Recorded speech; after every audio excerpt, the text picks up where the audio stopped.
Hello everybody and welcome to the Penelope Possum channel with me, your hostess, Penelope the Possum, and I got a haircut. Check it out. A good majority of my hair is gone. Yeah.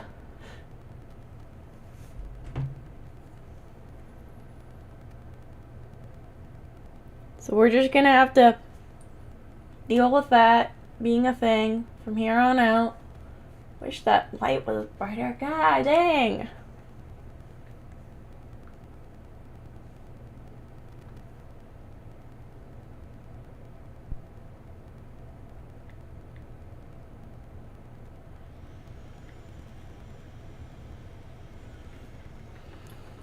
But anyways, enough about that. Bye, Sherry. I thought you were having fun, but clearly not. Rose, you want some snuggles? Yeah, you want some snuggles?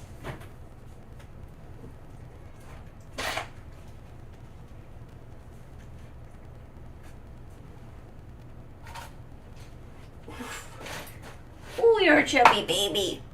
Oh my goodness, you're such a chubby baby. Oh my goodness, you're such a chubby baby. Oh my goodness, you are such a chunkums. Oh my holy heck, you are such a chubbers. My chubby baby. Oh yes. Chubby baby Rose. Chubby baby Rosie. Meow. Hello. So I decided to just react to some videos today to sort of let the new haircut settle in for everybody.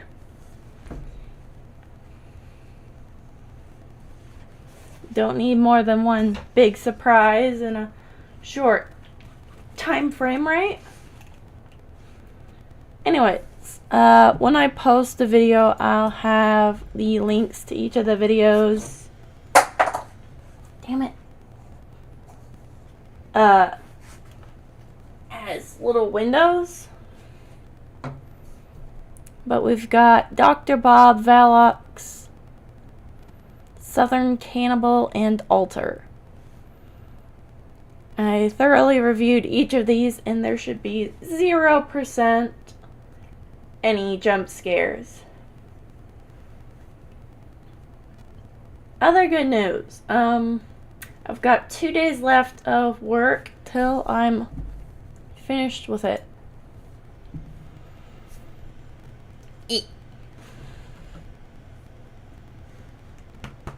So who's ready? Oh.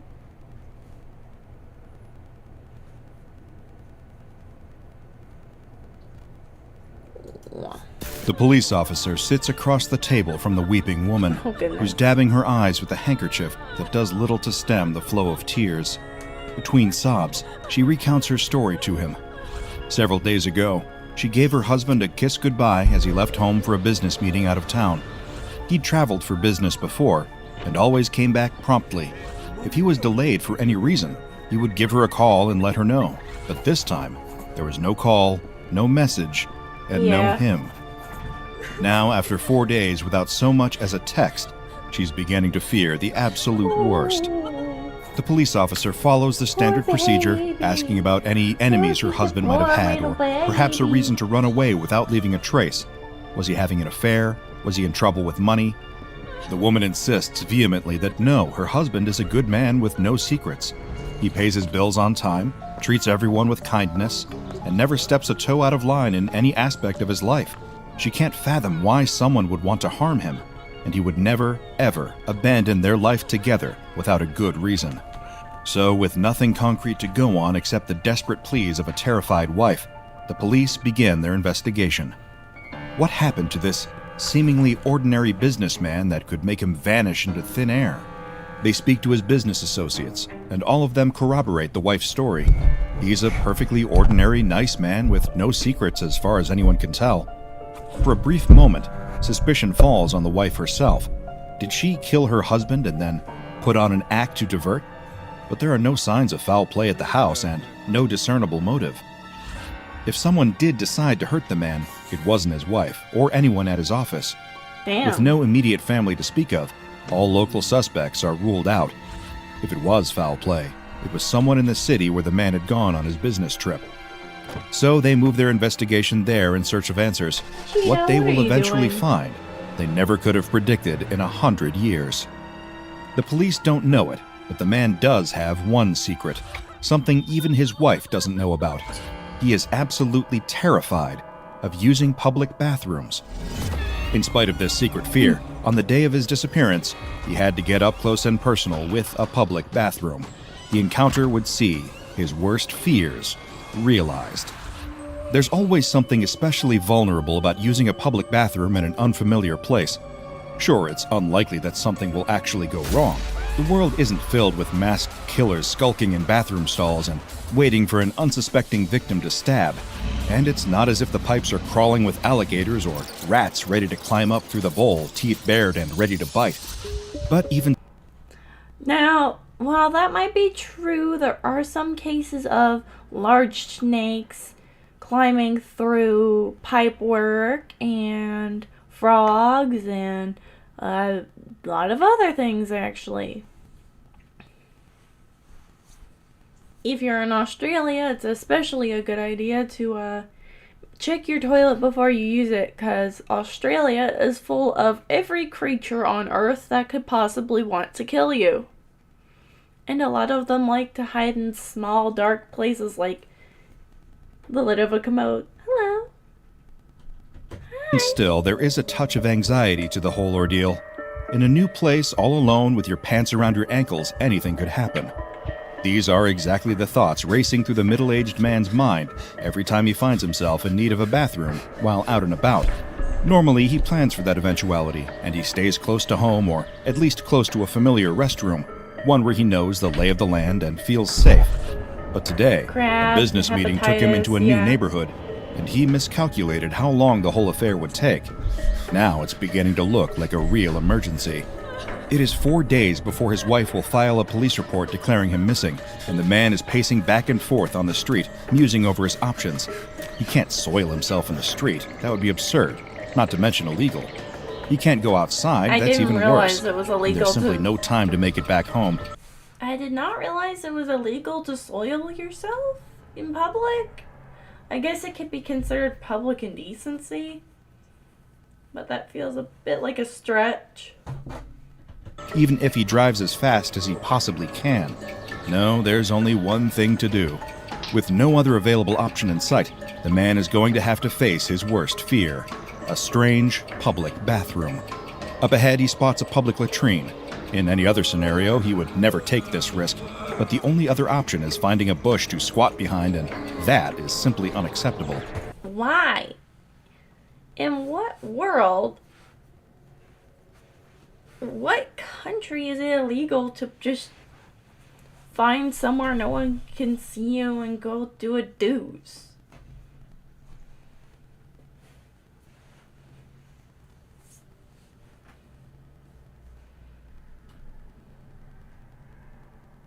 Well, this guy must not be in California then. If I had to judge by the state of that public latrine, I'd say maybe Kenya. So he ducks into the latrine and shuts the door behind him. He moves so quickly, he doesn't even notice the graffiti scrawled on the side.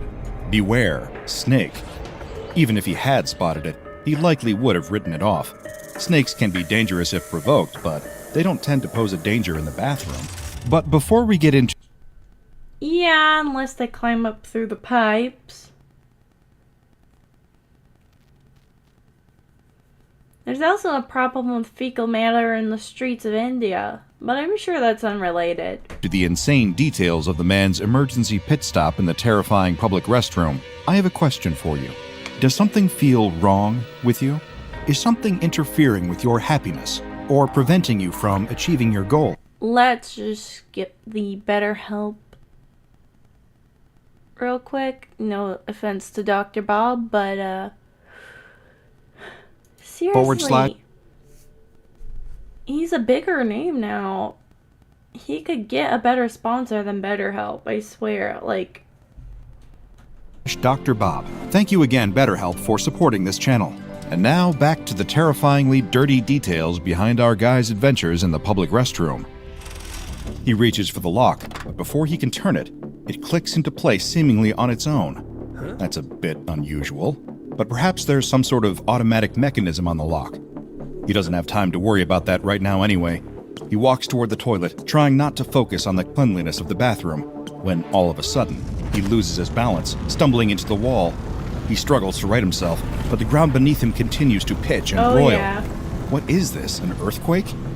He can't hear the telltale rumbling sound, or anyone outside of the latrine reacting.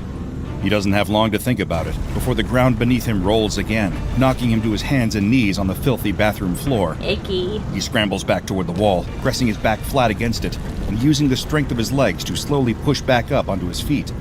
He feels his way along the wall until he reaches the door and grabs hold of the knob. He twists it, attempting to wrench it open, but the door simply won't budge. He kicks at the door, trying to break it down, but it won't give. The knob rattles as he twists and turns it, but every attempt is fruitless. No, he can't let himself lose hope. If he gives up now, he'll perish inside this bathroom during what seemed to be a highly localized earthquake. So as the floor tips and rocks beneath him, he rears back and throws his shoulder against the door with every ounce of force in his body. Blinding pain rips through his shoulder, and still the door stands firm. He collapses to the ground, clutching at his throbbing shoulder. A quick inspection reveals that it is almost certainly dislocated. So here he is, lying on the floor of the bathroom, groaning in pain, praying the earthquake stops soon. Sweet baby. For now, he'll just have to lay here and catch his breath. After a moment, the floor steadies. Good. It's over. Now to do what he came here for and get the hell out of here. Still holding his dislocated shoulder, he sits up and begins to climb back to his feet. But wait, what's that sound? That creaking, crunching, twisting sound. Slowly, with a sinking feeling in his stomach, he looks up at the ceiling. Is it getting closer? At first, he thinks it must be lingering disorientation from the fall, but no, it definitely is. Slowly but surely, the ceiling is pressing down on him. He glances from side to side and sees that the walls are doing the same. All at once, the room is constricting around him. The walls ripple and pulse as they move, as if they were alive. Beneath him, the floor feels warm, soft, not in a comforting way, but in a manner reminiscent of living flesh. The door won't budge, there's no window in here, and there's nowhere to run or to hide. To make matters worse, the room itself begins to turn and twist, knocking him into the wall. He can't stay on his feet, can't right himself in a space that is constantly turning and tilting. It's like being trapped inside a carnival ride from hell with no way off in sight. But at least there's no way it can possibly get any worse. As if the bathroom heard his desperate, foolish, hopeful thought, the you-know-what suddenly hits the proverbial fan. The toilet begins to rumble and rattle, shaking as something builds up deep within. Something is coming. Much to the man's horror, a jet of thick brown sludge begins to rocket out of the toilet bowl. Before anybody gets worried about this stuff, it's not what you think it is. Okay. Alright. Okay. There you go.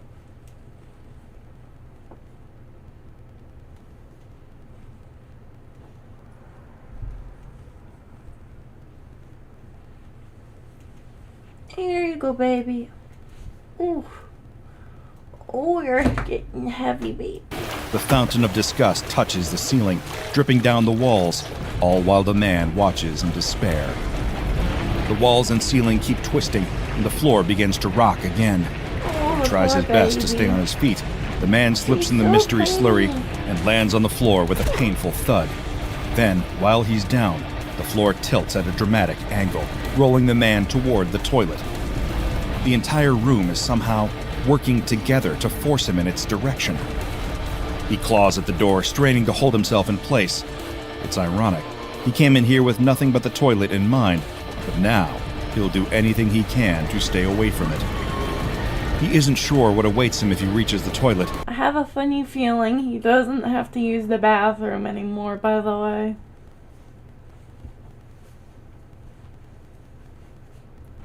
But after all he's experienced today, he knows it can't be anything good. But the floor is too slick to get a grip on. Slowly but surely, he slides toward the gaping porcelain maw. He screams, calling out to someone, anyone, to save him. But there's no one to hear his cries. The ceiling presses down tighter and tighter, and the walls squeeze closer around him, writhing and jerking around him, and hastening his journey towards certain doom.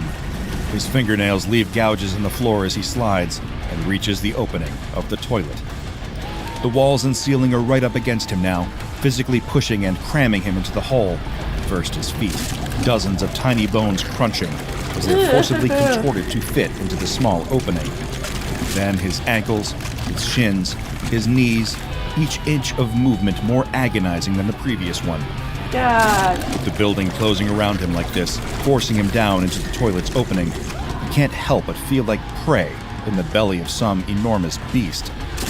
That's exactly what's happening, he realizes through the fog of terror and agony. It would almost be funny if it weren't a nightmare come to life.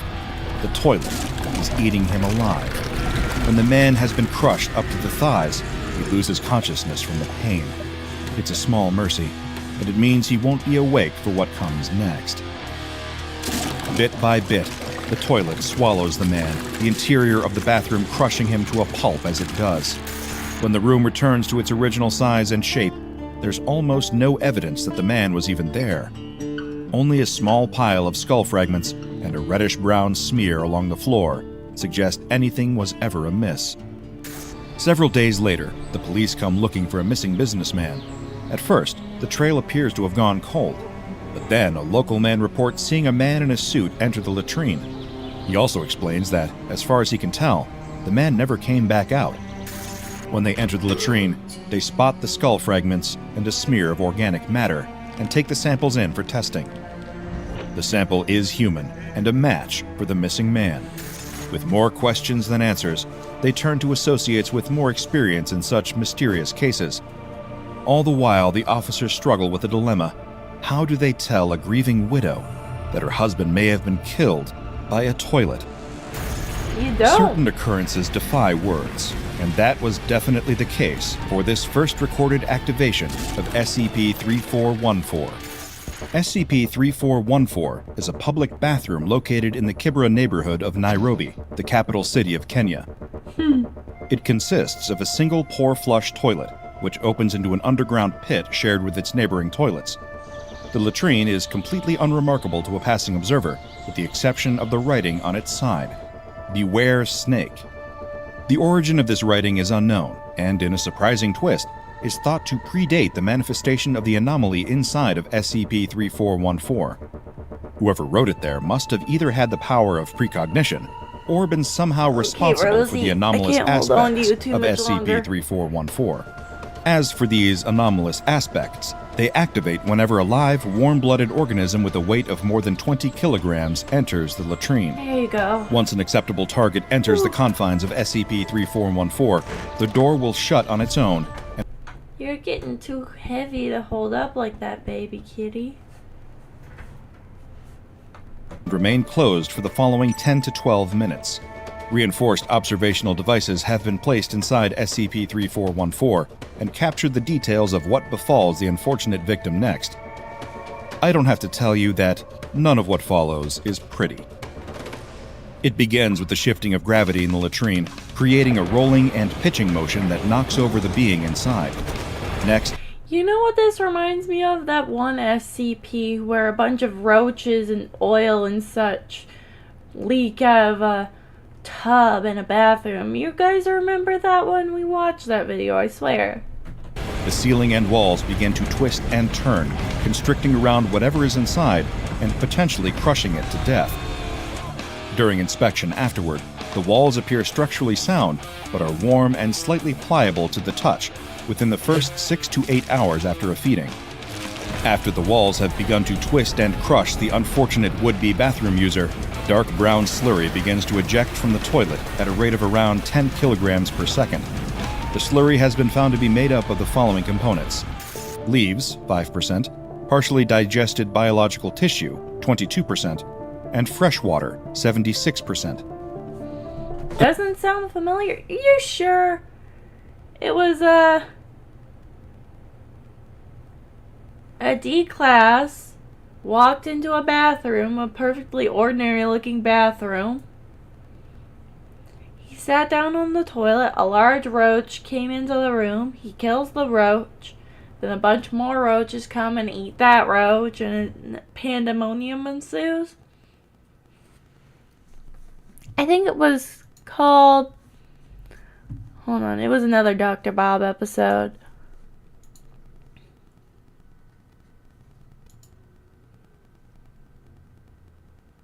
Here, SCP-6698.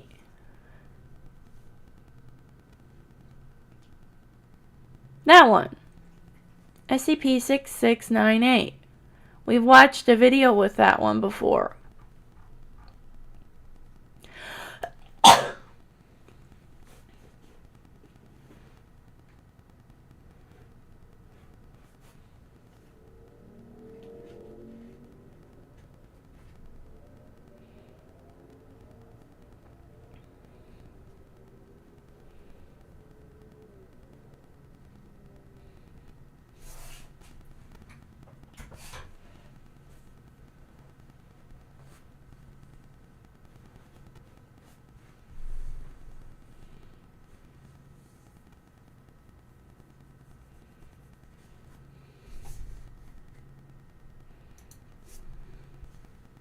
Either way, it's very similar. Boop. Give me that tum. An analysis of this biomatter revealed that it was primarily of piscine origin, or fish, for those unfamiliar with the terminology. Mammalian and avian skeletal remains have also been found in the organic matter. At the conclusion of a given activation period, the slurry, along with the crushed remains of the unfortunate victim, will be sucked down into the toilet. Oddly enough, SCP-3414 does not ingest all parts of the victim's body. For example, it will crush the skull, but not swallow it into the toilet. Foundation researchers attempted to trace the origin of the matter in the slurry, and found that it matched samples collected in the Amazon basin, more specifically, along the lower course of the Rio Negro. Genetic profiling of leaves and tissue remains has narrowed the specific region of origin to the Anavilhanas National Park in Brazil. The waste pit itself, located below SCP-3414, was examined and found to be non-anomalous. None of the ingested material from SCP-3414 was found in the waste pit either, which raises the question, where did it all go? I'm not certain I'd want to find out. Following the initial containment of SCP-3414, an addendum was... But it is important. Where does it go? If it doesn't go down into the pit, well, how added does to it the official eat? file. The heading, Ingestion Log, speaks for itself. I will elaborate, however, and include the grisly details. Misery loves company, after all. The first date in the log is May 9th, 2017, and is the first activation of SCP-3414 on record. The subject, J. Mwangi, could not be recovered. However, his identity was confirmed via the DNA analysis of biological remnants and bone fragments found at the scene. His was not the only DNA present in the remains, however, and the unidentified non-human DNA, as well as the unusual circumstances of Mwangi's disappearance, were red flags to local authorities. SCP assets embedded there contacted their higher-ups, and the Foundation officially took over the case. The next ingestion on record occurred on June 10, 2017. Agent S. Kamau entered SCP-3414 during its initial containment and was quickly overpowered by the jets of slurry ejected from the toilet. The walls of the room closed in around him, knocking him down and preventing him from escaping. Then, while he was immobilized, SCP-3414 grabbed hold of Agent Kamau's feet and began to drag him into the toilet. Oh, she's As mad. the human body is not made to fit into a toilet, the attempt to force his body through the toilet's opening began to crush his bones. First his feet, then his ankles, and up to his kneecaps. Foundation officers outside were able to force the door open, cutting the ingestion process short before any more of Agent Kamau's body could be crushed. They were able to remove Agent Kamau from SCP-3414 and stabilize his condition there. However, his health quickly deteriorated, and he died 3 days later due to complications from sepsis. The only other ingestion on record was a live sedated pig placed into SCP-3414 on October 10, 2017. It was placed inside in order to determine the activation threshold of the anomaly. The head and torso of the subject was crushed, but was not ingested. This suggested that SCP-3414 was either not hungry at the time, or was a bit picky about what it might want to eat. If it was the latter, the anomaly would not remain picky forever.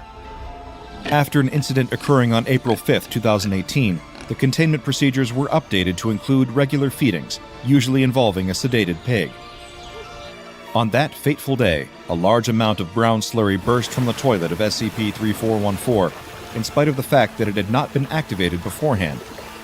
Unlike the usual secretions, this slurry was highly acidic, with a pH of 2 and a high concentration of hydrochloric acid. Sounds like digestive After the area fluid. was cleaned, SCP-3414's walls began to peel and to shed translucent mucus and diluted blood. These excretions continued every few hours for the next several days. This presented an obstacle to usual waste disposal measures during that time. A sample of the blood was taken for analysis and was found to belong to a single specimen of Eunectes marinus, or green anaconda.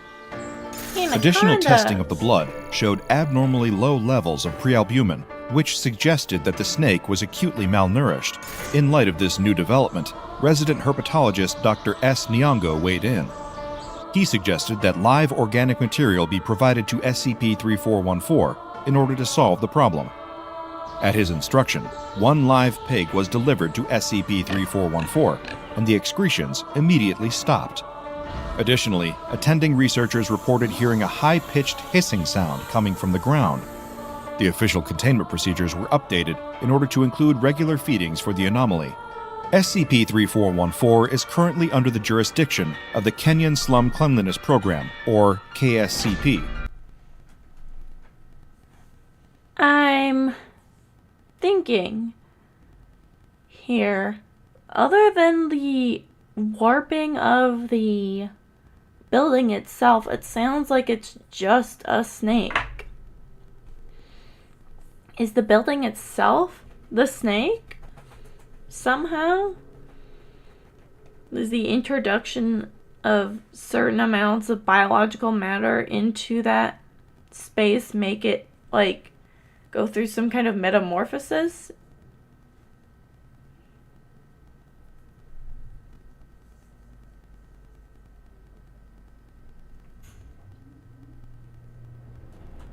A slum upgrading initiative affiliated with the Foundation. In order to conceal the existence of SCP-3414, it has been incorporated into KSCP's administrative building in the Kibera district. The entrance to SCP-3414 is secured with a pair of steel braces in order to prevent any unintended activation of the anomaly. According to the initial containment procedures for the anomaly, the aforementioned braces may only be removed for the purposes of experimentation or feeding. Oh yes, there was a procedure for feeding the anomaly. Once a month, a live pig, treated with a sedative to minimize suffering and struggling, would be introduced into SCP-3414. Then, the area was rinsed with fresh water and disinfectant. Oh, that's probably what's actually happening. Like, the inside of the building is the coils of the snake. The toilet is the snake's mouth. Clearly. Right? I don't understand the regurgitation of materials much. If there's one place we can, or at least should, all expect to feel safe from anomalous threats, it's the bathroom. As far as I'm concerned, the bathroom is for taking care of business and nothing else. But I suppose in this world of unexplained horrors and deadly mysteries, nowhere is truly safe. There is no such thing as a sanctuary. I don't say this to frighten you, but to urge you toward caution. Keep your wits about you, no matter where you are or how innocuous it may seem. You never know what is lurking, waiting to constrict around you and drag you to a watery grave. Well, if you're lucky, it'll mostly be water. All I know is this. Next time I'm out in an unfamiliar place and I have to go to the restroom, I'll probably just hold it. Check out the Dr. Bob Patreon and become a junior researcher today. Now go and watch another entry from the files of Dr. Bob, Seems like rationally irrational to you. SCP-4934, the house that Chuck built, Looney Tunes. Like, you gotta think in, like, almost right angles to understand things like this sometimes. I think the best way to picture it is, imagine your train of thought isn't a train, it's a ball of yarn being made into something.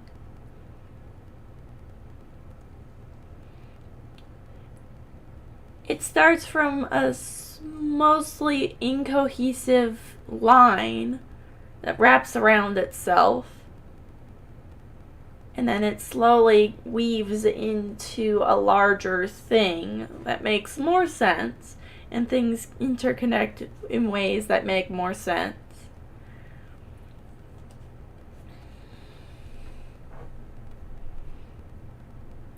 Your thought process has to be the ball of yarn and the final product at the same time. Who dares?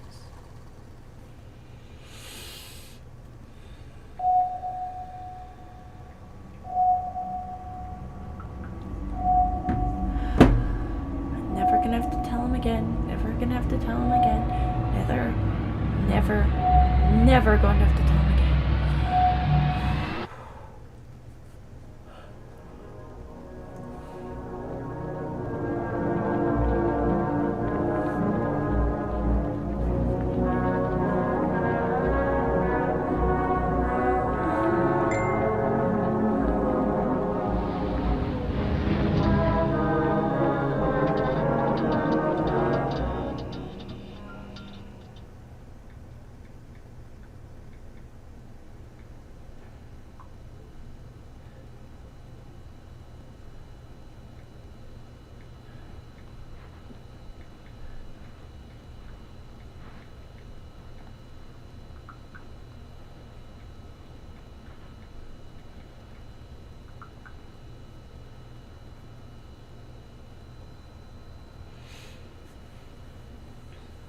I think in most cases my brain is more akin to the ball of yarn rather than the final product.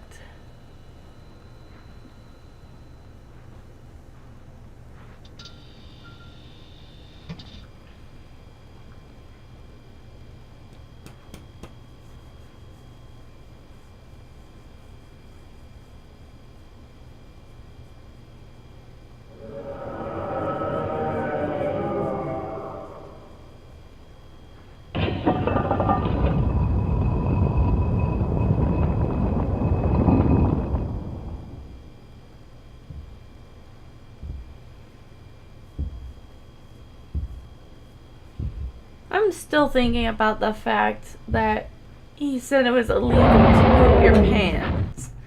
I am uncertain of if it is in fact illegal to poop your pants anywhere. Still. And that's gonna bug me. Oh, that's not good. I'd say that's possible. Okay. Well, excuse me.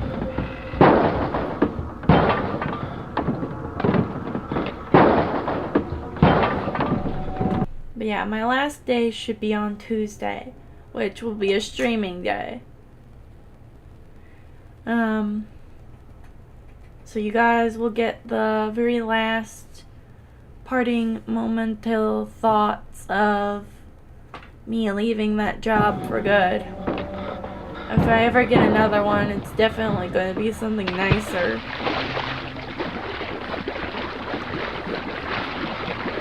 For now, I think I'm just gonna stop working and work on the things I enjoy doing, like this, the whole YouTube thing. Maybe eventually I'll start up a PayPal so I can actually get like money from doing this or something, but that's a future thought.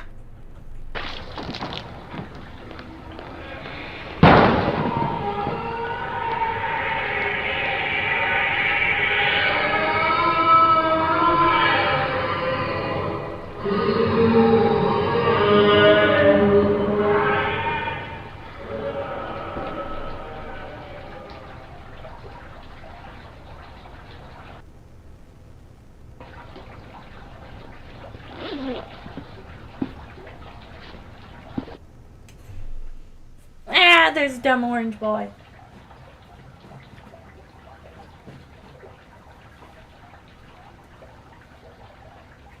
Dumb orange.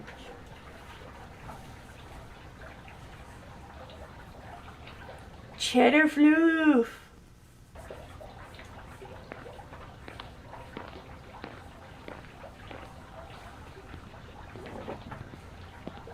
There he goes.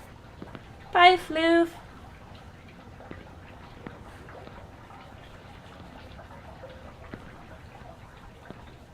Enjoying yourself down there, Shib? Get the fly. Get that fly, meter. Get that fly. Oh, that seems glitchy.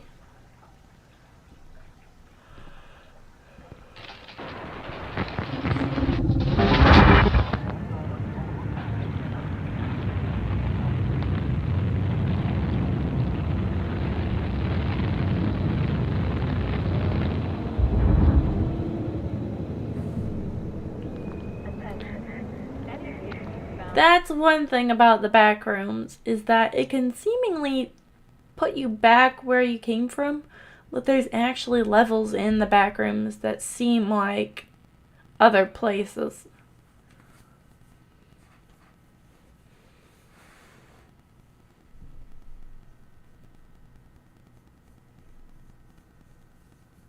Maybe one of these days we'll do a reaction to a list of all the levels of the back rooms, or do a reading of it.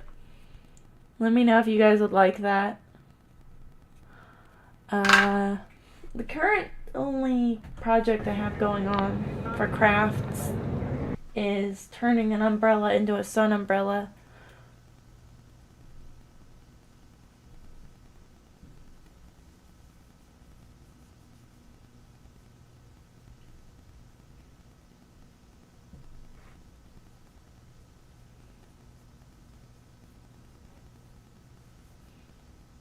Just do a reading of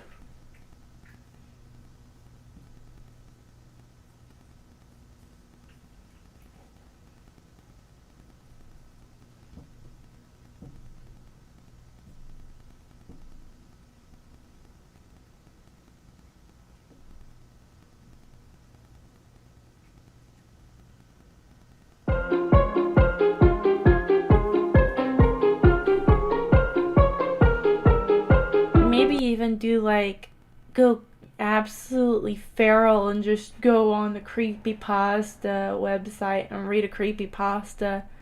Would that be entertaining? Like do a Five Nights at Freddy's episode and then do a reading of a creepypasta? Would that be fun? That sounds like it might be fun. Let me know. Let me know in the comments or in the chat. I'll read both.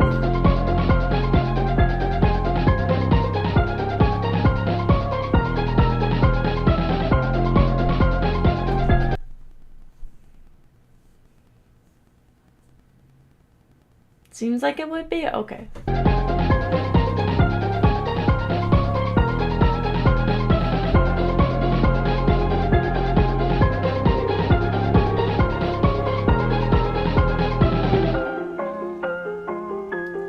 Well, we'll try it and see how it goes next time. Next Saturday, we'll try it out. We'll find out how we like it, see how it fares. And if the reaction is overwhelmingly positive for that, we'll continue doing it. Maybe make it a consistent, reoccurring thing throughout the channel to read a creepypasta every Saturday. At least one. Because there's thousands, I'm sure, at this point.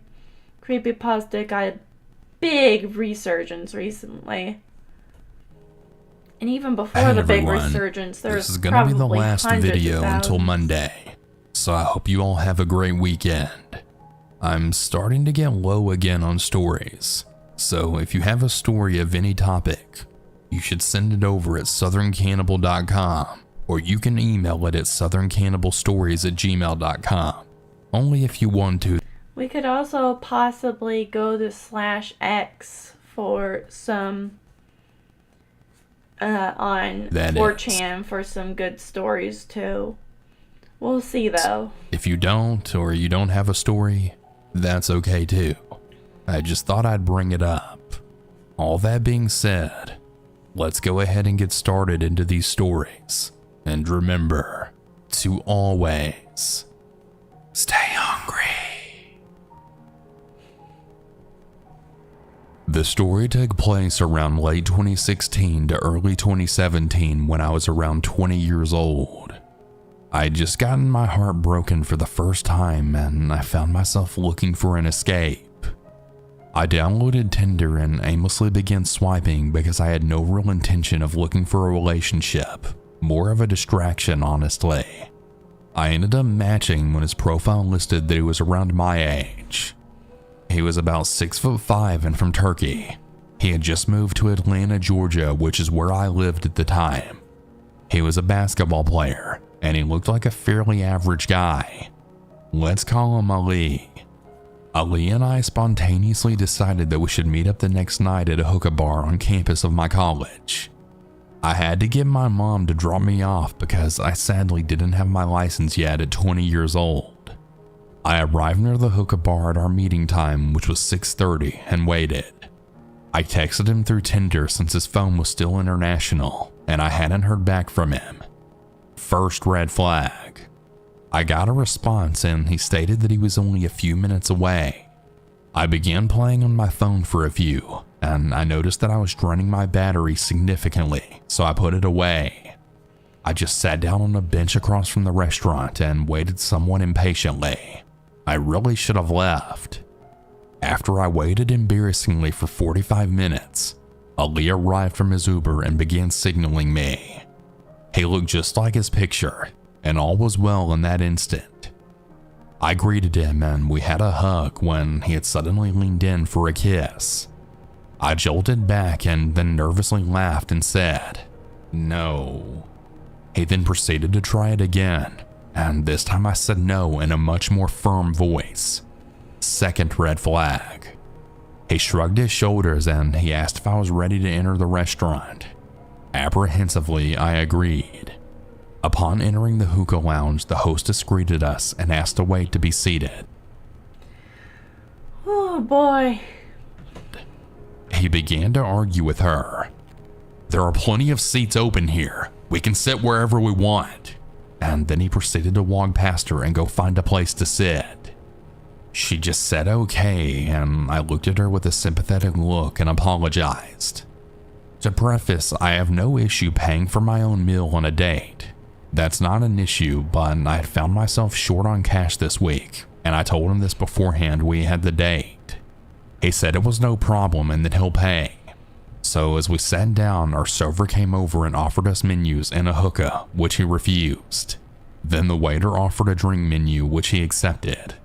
The issue here is that we're under 21, and in the United States it isn't legal to drink until you're 21. Yeah. So he proceeded to order himself a Coke. Yeah, just a Coke. I ended up just getting a Gatorade, and we began making awkward small talk. That conversation was so pointless I can't even remember it. I remember that he mostly was just scrolling on his phone, not really talking to me that much.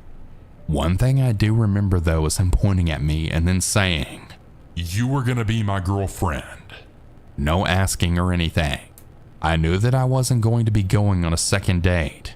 That was something I made up in my mind for sure.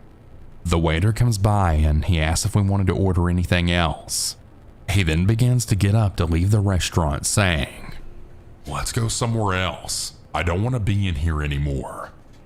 But I then asked, "Do you plan on paying the bill?" To which he just said, "Oh yeah."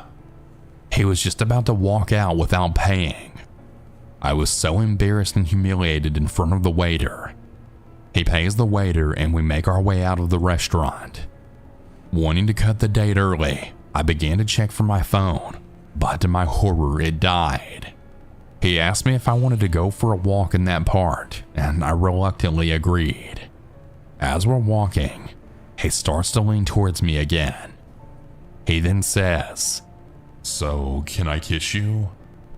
Maybe later, I told him, because at the time I was more of a people pleaser rather than flat out rejecting him. Yeah, this guy We walk across really the needs street to get when he his then head out of suddenly his says, ass. "I don't think I can wait any longer." He then No! Absolutely not.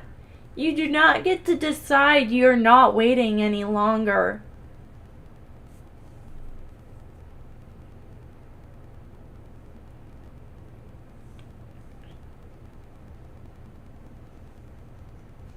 You are not owed a kiss. You are not owed anything. Regardless of what you think. Regardless of how you feel. Regardless of how much money you spent on her that evening. Which she just got a Gatorade and he just got a cola. That's what? Maybe like $11, $12 together? Yeah, this dude's absolutely flipping nuts. And nah, dog. Nah, no. I'm so glad I never have to worry about online dating. grabs me by my waist, pulls me in a forced kiss, and then asked me if I'm a virgin. I lied and said yes because I hoped that he would lay off. But he then says, "Well, me too. Now we can lose it to each other." He then continues to forcefully kiss me while using teeth.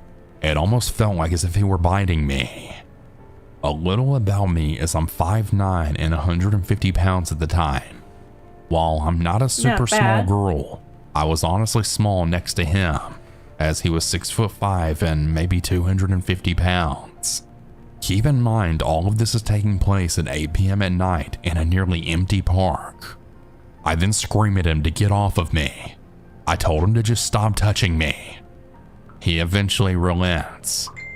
At this point, I was done and I needed an out. I turned to him and asked if I can use his phone, and he lets me. This is when I discovered that I can't call my mom's phone because his is still set to Turkish.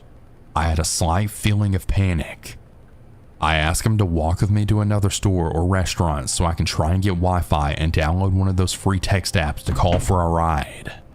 He walks with me and he asks if we can hang out again.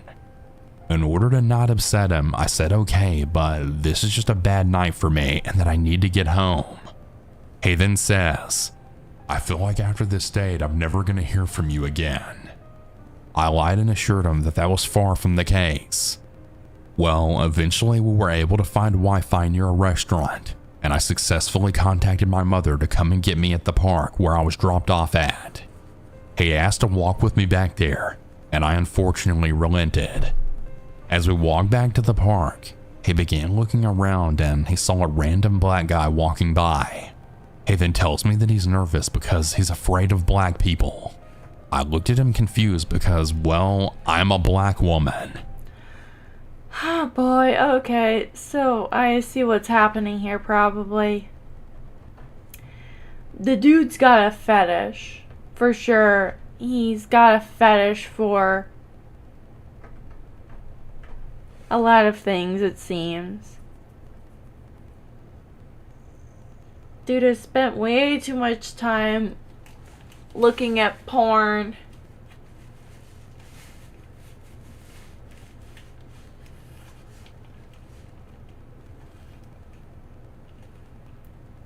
And stuff like that, and he's convinced himself that the things that happen in that have to be real. He then explains, has to be. "Well, you're not like that. The way that he walks just makes me uncomfortable. He looks like he would steal from me." So yeah, at this point I was way past mentally checked out of this date entirely, and I didn't want to upset him in case he would try to do anything to me.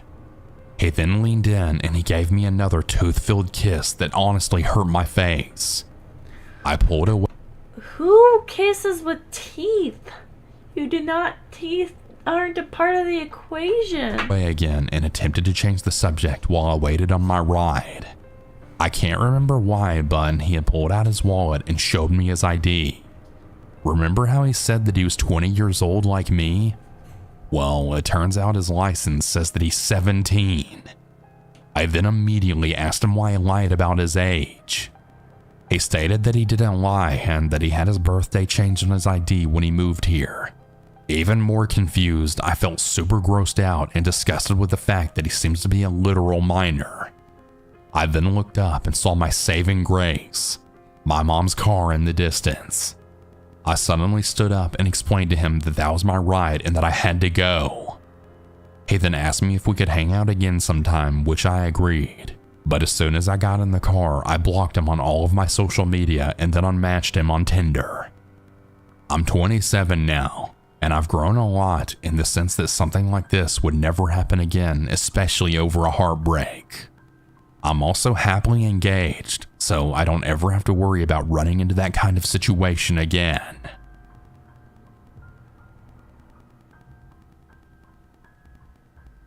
I went on Bumble and matched with a girl who I'll call Fran. She seems really cool and I found her very attractive at first. I'm a bit of necessary information about Bumble. It's a gay dating website. Okay?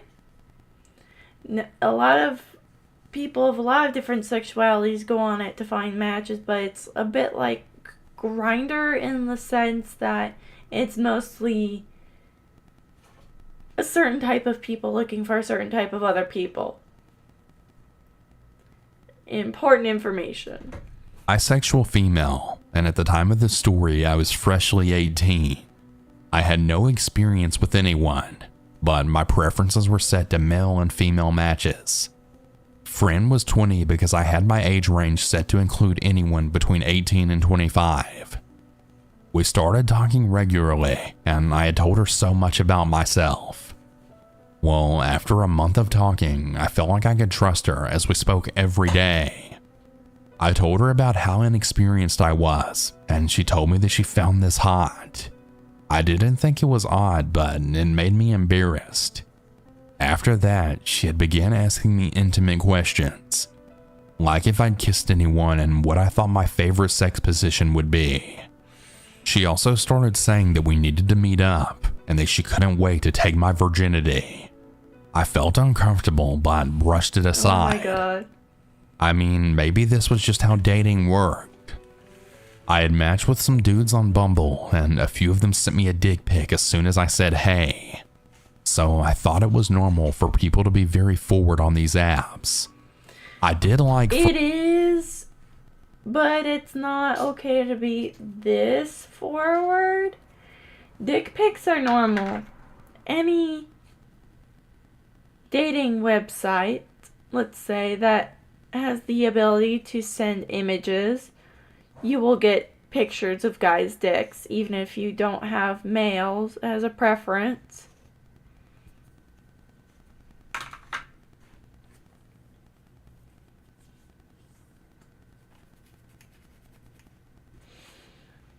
And I genuinely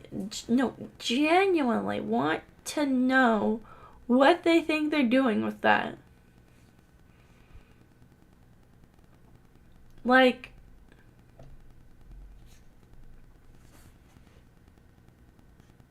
what is the end goal with that? What, do you think she's gonna find your shriveled junk so ungodly attractive that she just drops everything she's doing immediately and runs straight toward you? Or do you hope she's gonna use it for personal use? Or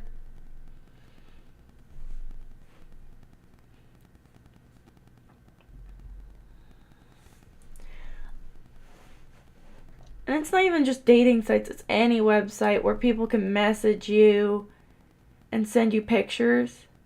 You're gonna get people trying to send you pictures of their junk.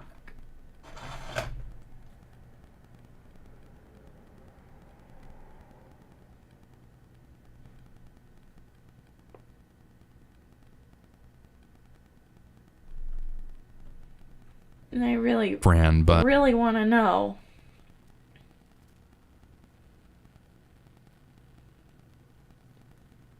What the idea is. Can't even imagine. Me neither. I was hoping that there might be someone in the audience tonight who had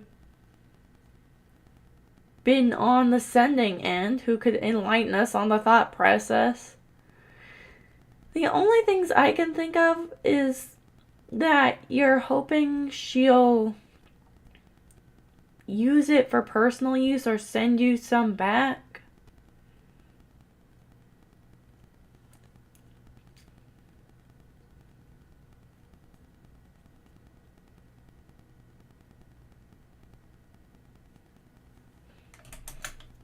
Like trading your intimate pictures for hers type of deal.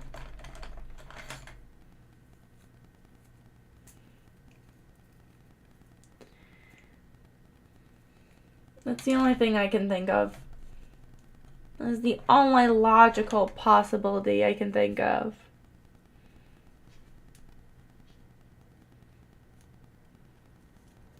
The reality of the situation is no sane woman is gonna do having her anything constantly with that talk about dick my lack pic of sexual other than experience. save it and send it to the next guy who sends her a dick pic and send you a dick pic back from the last guy she got a dick pic from. Or, and this is my personal favorite, find the most disgusting images on the internet you can find. Like just the most vile, repulsive thing you could ever find on the internet. It shouldn't be hard to find. Even a video, a disgusting video, anything gross. Anything that's just completely objectionable to anybody with any sense of mind.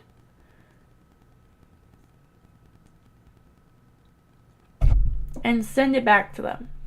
If they question it, just say, "Oh, gee, I'm sorry. I thought we were sending things to each other that make us want to vomit." That's how you do it. Experience made me feel uncomfortable and embarrassed.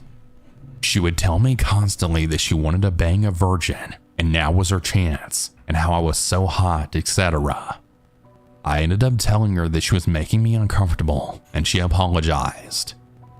A few days passed and we didn't talk. I messaged her, but she ignored me. I thought that was it then, when she had sent me a web link. I clicked on it without really reading it, and it was the straw that broke the camel's back. She had sent me a link to a sex toy website advertising a very long strap-on dildo.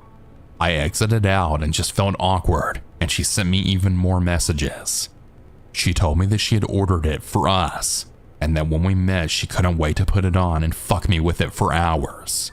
God. She went into graphic detail about all the sex positions that she wanted to put me in, and that she wouldn't stop fucking me until I was screaming, and that a girl like me needed a huge dildo. I felt so sick reading that. I realized that friend was a psycho, and I messaged her telling her so. She messaged me back saying that she loved feisty sluts like me, and she'd make me her personal slut when she deflowered me. I deleted my entire Bumble account and never went back on it. I didn't tell anyone what happened, not even my closest friends. That's some very colorful language. I know it might sound strange, but I didn't expect another female to be so creepy and unhinged. I feel like it's something society really needs to acknowledge more. Fran was definitely female, since you can verify your account to prove it's you by submitting a photo to Bumble in a pose they ask you to do. So it was definitely not some 50-year-old dude behind the screen. Years have passed and I still think about that interaction at times. I always hope and pray she never gets another young naive girl to meet up with her, and I hope that she never got the chance to act out some sick psycho fantasy with some other poor girl. It still makes my blood run cold to think about it. It might not sound that scary, but the way that she described wanting to basically hurt me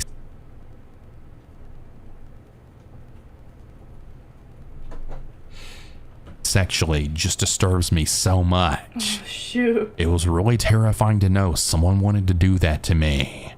She was obviously a very scary and dangerous person, and I'm just glad I saw her true colors and that I didn't actually end up meeting her.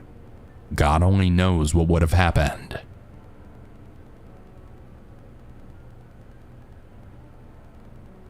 I'm a 29-year-old female, and while I'm well-traveled and have been around quite a bit, I do occasionally make some pretty rookie mistakes.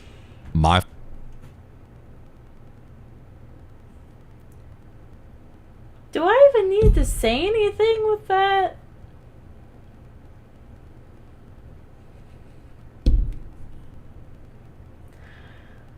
I think the best thing you can say with that situation there is that there is no winning.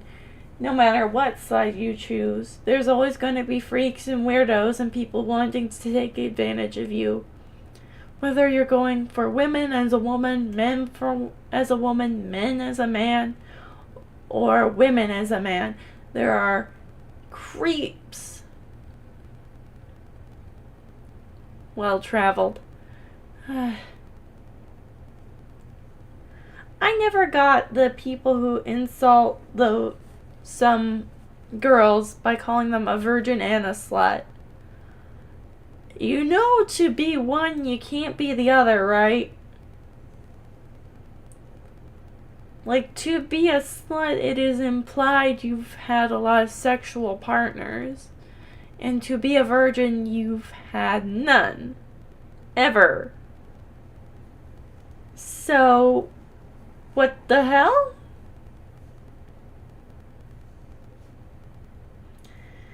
It's like saying you're obese and anorexic. It don't work like that, bro.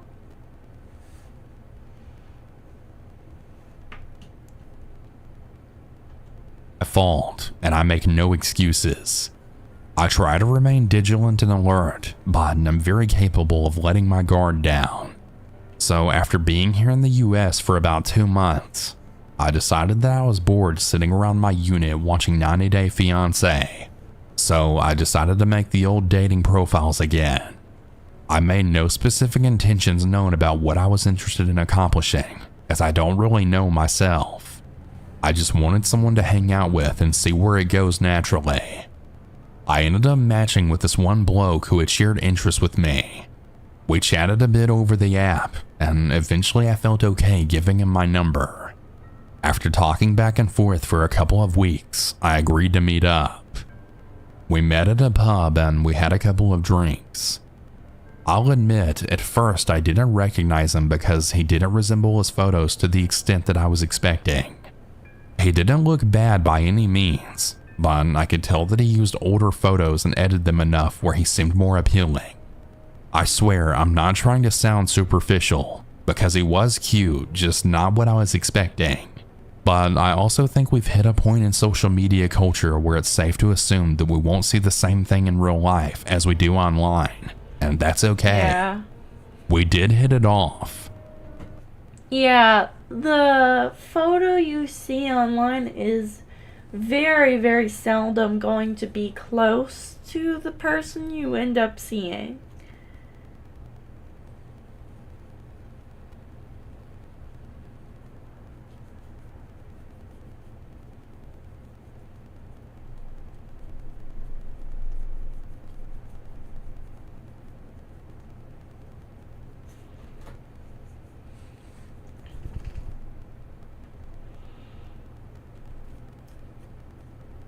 I think women are especially bad with this, but I've seen that men can be just We as discussed bad, the if usual not worse first date in some stuff, cases. then we got into more detail.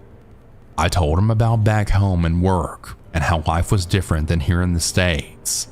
At one point we were talking and holding hands, and I felt comfortable enough to let him kiss me.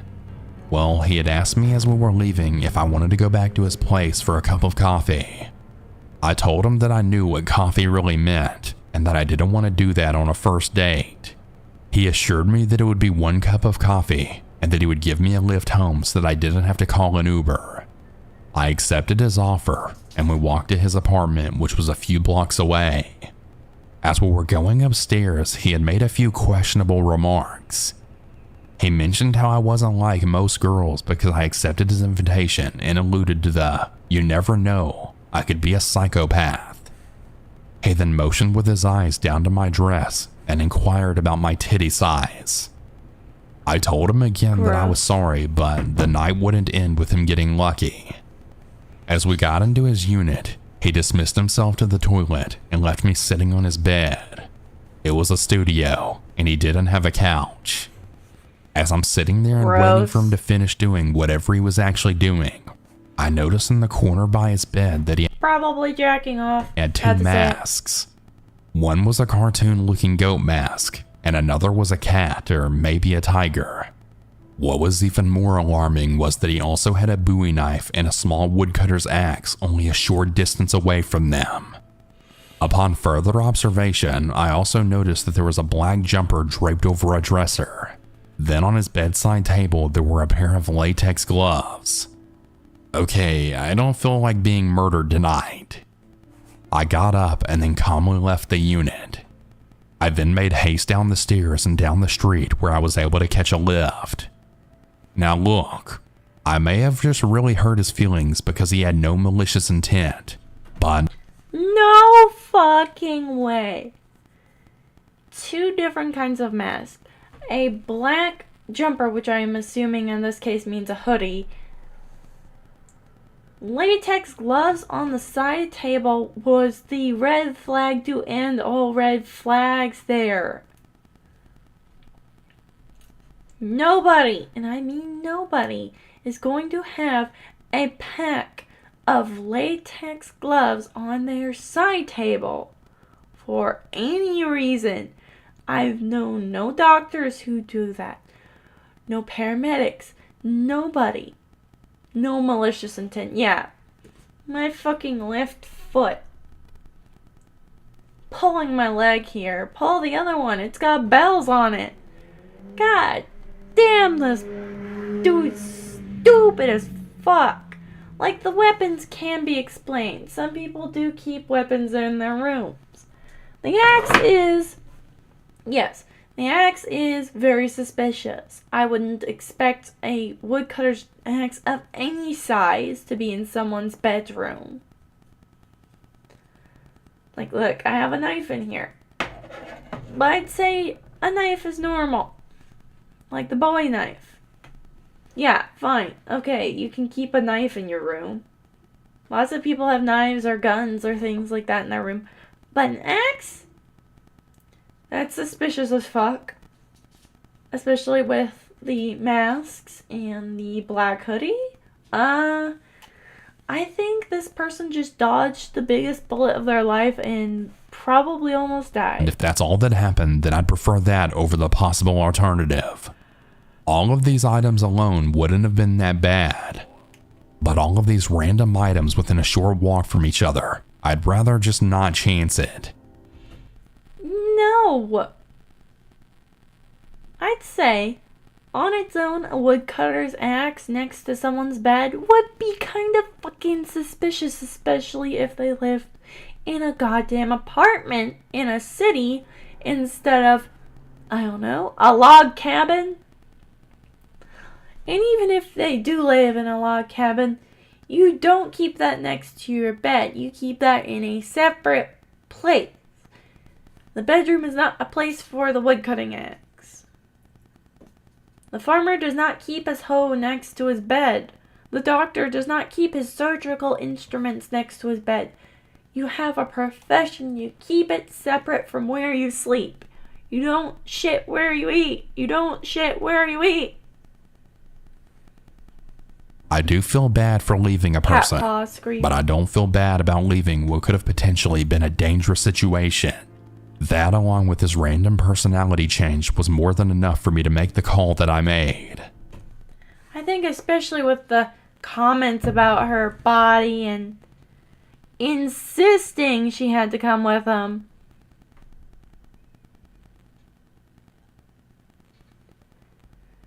For coffee. And the constant asking about how big her boobs were. That guy was definitely going to chop her up and sell her pieces on the black market or something. Yes, can I help you? You have a fuzzy little paw? You have a fuzzy little paw, bro. As of recently, I noticed that he either blocked me from Tinder or just deleted the app.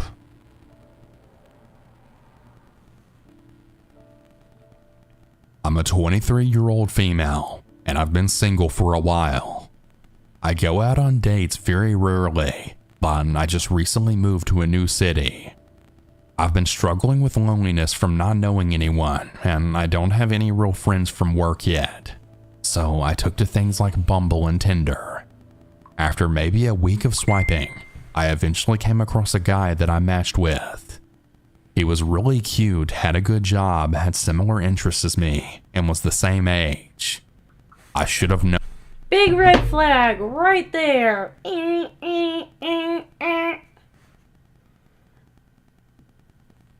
I need to get a pure red flag and just keep it just... I'm gonna make myself a red flag soon so I can just wave it in front of the camera when bullshit like this happens. Known better. We talked for about a week. After a couple of days, we exchanged numbers. We talked about life, talked about jobs, and he was just really sweet. He gave me assurance, and he told me that a new move could be scary, but that putting myself out there was a really good step in the right direction. Totally. He did get strange with me at one point, and he asked me things like what color bra or underwear I was wearing, and I told him that I wasn't quite ready to talk like that. He agreed that it was out of line and apologized. Didn't think much else of it. After about a week, he wanted to meet up in person. He wanted it to be in a public space so that I could feel safe. He told me he would take me out to dinner, and if I wanted afterwards, we could go grab a beer. It sounded like a fun night to me. He wanted to meet outside of a dive shop, which I thought was a little strange. It's winter where we are, but it's one of those US states that doesn't really see cold winters, so I didn't give it a great amount of thought. The shop is also located near a public park, so there were a good amount of people there. After looking around for a bit, I had spotted him talking to some people. I walked up to him and I gave him a hug. Not like super romantic, but more than a platonic, less than a partner kind of hug. To my disappointment, he just sort of aced his palms on my back, like he was put off. But he did give me a slight smile and a, "How are you?" I tried making it work. I told him he looked a lot cuter in person and that I was really happy that he asked me out. I was extremely nervous. His eyes widened and he had turned to ask the group that he was previously talking to who put me up to it. With no expression of humor, they all just calmly denied anything. He then asked me who told me to do this. I was confused. I told him that we had been talking on Tinder. He told me that he didn't have a Tinder, and he even went as far as showing me that he didn't have it downloaded on his phone. He apologized for the mix-up, and I showed him the profile, and he seemed equally confused. I turned away and started walking back to my car. I was so humiliated. Then I got a text message from the number I'd been talking to that just simply read, "Ha ha ha." I couldn't even fathom that. I attempted to call the number, but it had been disconnected. By the time I got home, well, at least he didn't get anything he could use against her for anything. The whole profile had been deleted. I blocked the number just in case. I had some of the photos saved that the profile sent me. I did a reverse image search on Google and I found the Facebook profile of the guy that I actually met up with. His name wasn't the same and he was actually a few years older. I also figured out that he was a dive instructor at the shop. I felt so betrayed and violated. I did send the actual guy a message and I apologized for the inconvenience. I explained everything to him and why I was acting that way. I gave him as much of the story as I found necessary. To my surprise, he actually responded back and he said that he was sorry and that he was also blindsided by the encounter. He did offer to take me out for a drink to make up for the whole mess, but I simply have severe trust issues now ever since. I would too. Hey everyone, that's about it for today. That is a whole mess. My God. I mean, it was nice of the guy to offer to take her to get a drink, but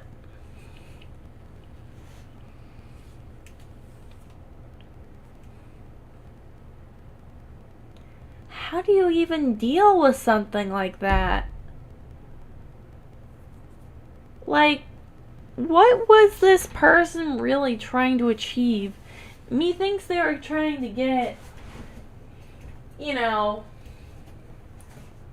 the kind of information you could use against somebody, just judging by the fact they were asking personal questions. But I don't know.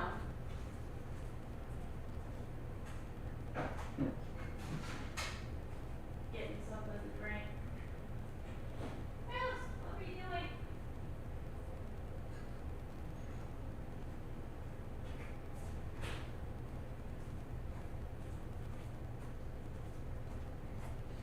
Ooh, gonna need a bottle opener. Be right back. Getting a bottle opener. That was a twist off. Oh. Bottles of soda are usually twist off.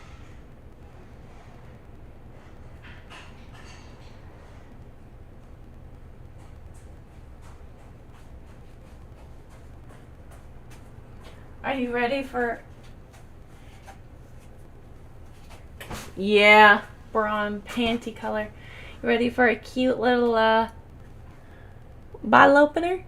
It's a dillo.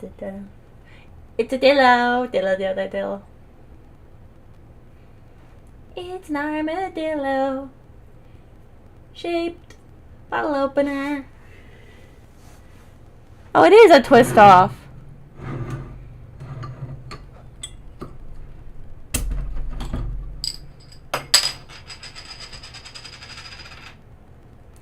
And I found this bottle of soda at the dollar store. Says it's made with honey. Sprecher cream soda, fire brewed craft soda. I don't know what to expect from this. But if I die, so be it. Ooh, it smells so sweet. Oh my gosh, it smells like cotton candy almost.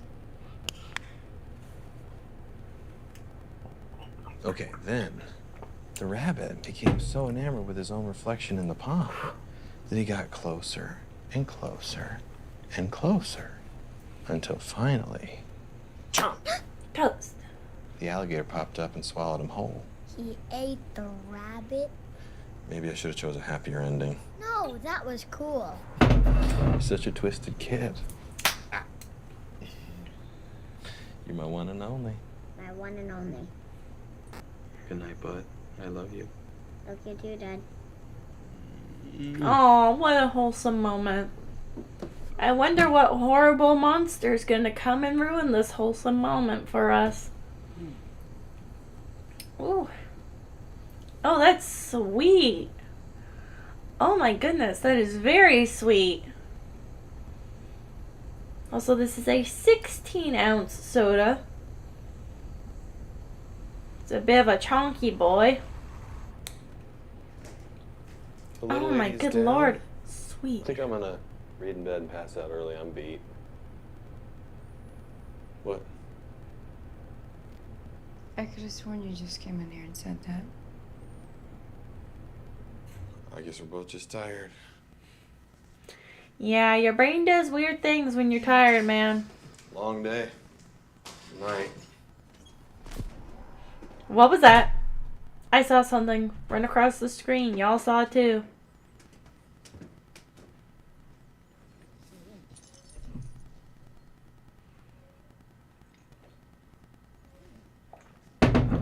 What's that noise?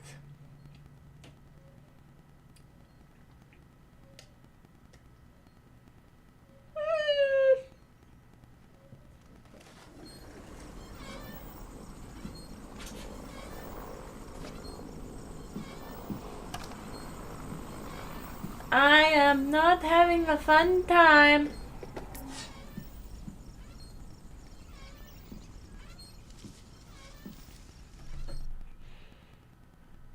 Your bat needs to have a lot more hardware in it if you're gonna be intimidating, dude.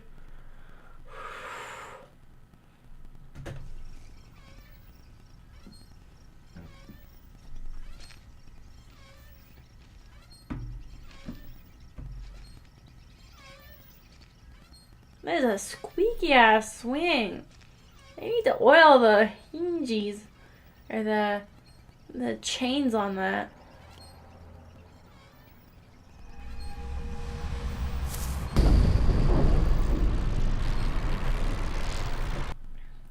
It was probably the closest thing he had to his hand.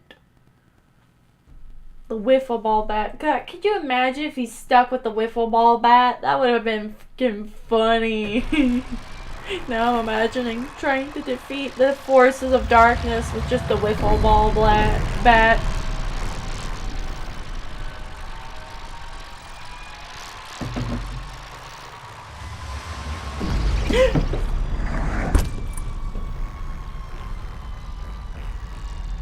That's not him. That's not him.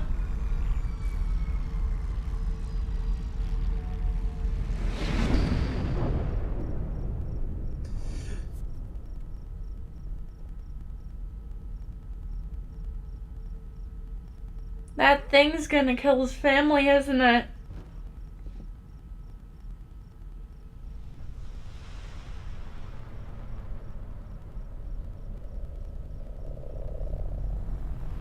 You okay? The fuck?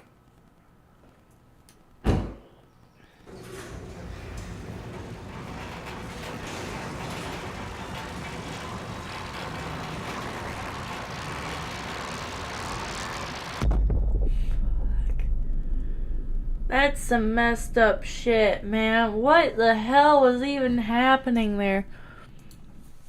I love Alter because they make the most craziest shit ever. But at the same time, it leaves me scratching my fucking head. Like, what? What the fuck? What? The fuck?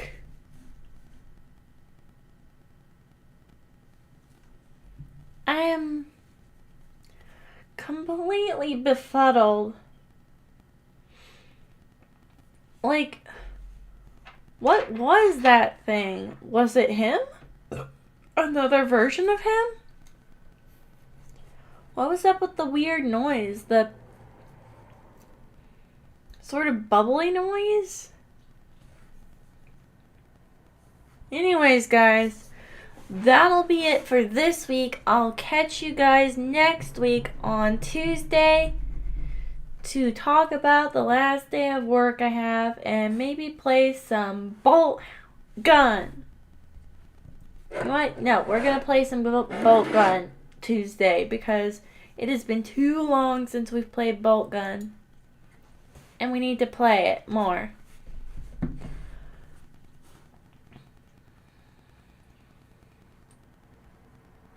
Make sure to like the video, subscribe to the channel, and leave a comment if you feel like it.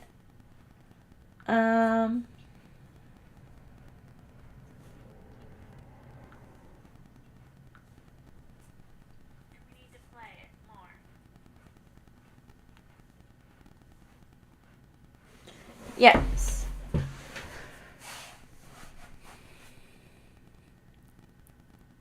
Good night. It was good. And fun hanging out. Good night, everybody.